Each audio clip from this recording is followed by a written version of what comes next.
Welcome to Have You Read It, the channel where we bring books to life, one summary at a time. Today we're diving into Brooke Harrington's Offshore, Stealth Wealth and the New Colonialism, a captivating exploration of the secretive world of offshore finance. It's a world of hidden wealth, legal loopholes, and a surprising connection to the legacies of colonialism. This isn't just about tax evasion. It's about power, inequality, and the very foundations of our global economic and political systems. Harrington's journey into this shadowy world began in her childhood. Growing up near Chicago in the affluent town of Lake Forest, the setting that inspired F. Scott Fitzgerald's The Great Gatsby, she witnessed firsthand the lives of the ultra-wealthy.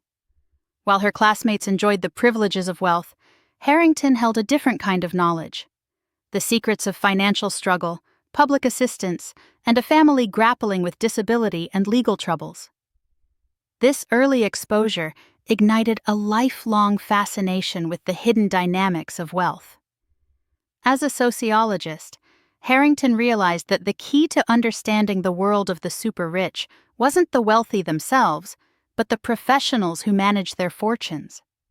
These wealth managers, trustees, bankers, lawyers, and accountants, are the gatekeepers of secrecy, shielding vast sums from public view. To gain access to this closed-off world, Harrington took a bold step. She trained to become an offshore wealth manager herself, embarking on a 2-year journey through the complexities of trust law, corporate law, finance, and accounting. This credential didn't just give her the technical knowledge, it gave her a ticket into the Secret Keepers Club.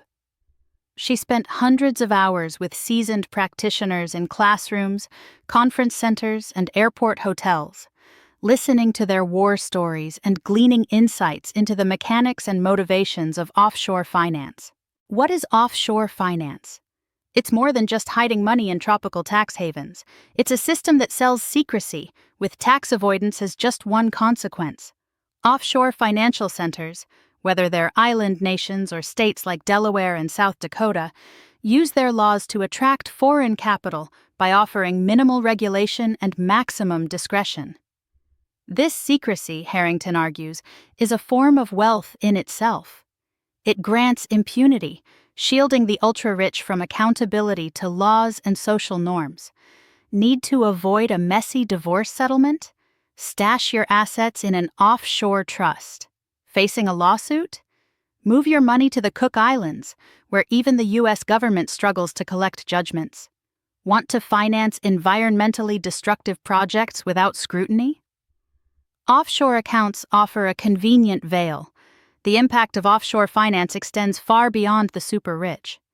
Harrington cites estimates that trillions of dollars are hidden offshore, depriving nations of vital tax revenue that could fund essential services. She points out that ordinary taxpayers effectively subsidize this tax avoidance through higher taxes and borrowing costs. One of the most compelling aspects of Harrington's book is its biographical approach to understanding offshore finance. She treats the system itself as a character, tracing its history and evolution. She highlights the surprising connection between offshore and colonialism, revealing how the legal and financial structures of the British Empire were repurposed to create this modern system of secrecy. Former British colonies, with their common law systems and established financial infrastructure, became the ideal locations for offshore financial centers. Harrington draws parallels between the offshore world and the pirate nests of the 17th century, where buccaneers stashed their plunder with the help of local elites. She argues that offshore finance, with its emphasis on secrecy and evasion of responsibility, is fundamentally anti-capitalist. It allows the ultra-wealthy to avoid the risks and losses inherent in a truly free market, creating a system optimized for hoarding rather than productive investment. The book also explores the political implications of offshore finance, arguing that it's a platform for elite insurgency against democracy itself. By shielding their wealth and escaping accountability, the ultra-rich undermine the very foundations of a just and equitable society. Harrington cites examples of offshore finance fueling right-wing extremism and corrupting political systems, both in small island nations and in developed countries like the United Kingdom. Harrington shares her own experiences navigating this shadowy world, encountering hostility, threats, and even physical danger. She recounts being harassed by officials in Mauritius, threatened with deportation in the British Virgin Islands, and robbed in the Cook Islands. These experiences underscore the real-world consequences of a system built on secrecy and impunity. She introduces us to a colorful cast of characters, including a London bounty hunter who tracks down wealthy debtors through their social media posts, and a Maori fisherman in the Cook Islands who laments the corruption that offshore finance has brought to his country. Harrington doesn't just describe the problem, she offers solutions. Drawing on network science and big data analysis, she argues that targeting wealth managers, rather than their clients, is the most effective way to disrupt the offshore system. She also highlights the power of social stigma, suggesting that shaming the ultra-rich and their enablers can be a powerful tool for change. Offshore is a wake-up call, urging us to see the connections between seemingly disparate phenomena: wealth inequality, political corruption, environmental destruction, and the legacies of colonialism.